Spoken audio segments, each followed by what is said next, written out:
I'd like to make a distinction between what to me are two separable issues, although very closely related. One is independent agencies that, in my view, combine the rulemaking, the legislative powers, the enforcement powers, and the judiciary powers of all in one agency. What happens in an agency that combines the different powers of government is you become a little sloppy in rulemaking because you'll make it up on enforcement. And you become a little sloppy on enforcement because you'll make it up in adjudication.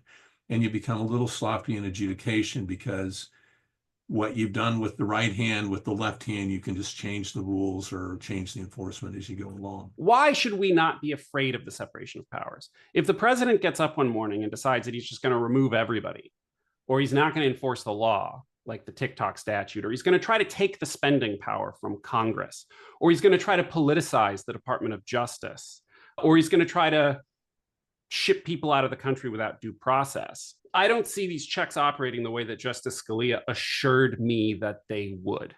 And that's scary. The FTC, it was envisioned as a common law agency that would figure out what is and what is not an unfair method of competition in a place where the law was not very clearly developed. Even if you violated that order, there were no penalties for violation of that order. For the last 40 years, the FTC has increasingly shifted to look exactly like the Department of Justice, bringing most of its cases as a prosecutor in federal district court.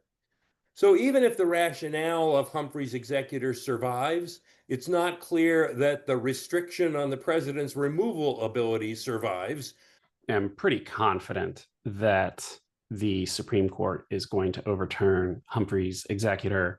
And the evidence for that, really, you just need to read.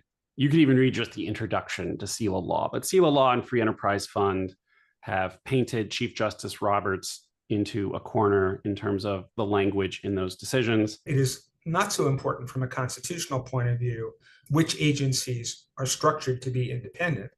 What is important constitutionally is that it be understood to be Congress's decision whether or not to have an independent agency, not the president's decision. The bare minimum is that the president has to have the authority to take care that the laws be faithfully executed. When the president was making noises like he could fire Chairman Powell, you saw what happened in the market. Congress, when it faced difficult decisions, Congress usually made the right choice. Where independent agencies combine functions in a way that I find problematic is with adjudication. And at the FTC, at least today, it is the same commissioners who vote out a complaint who say, yeah, you're guilty. And not surprisingly, they usually agree with themselves.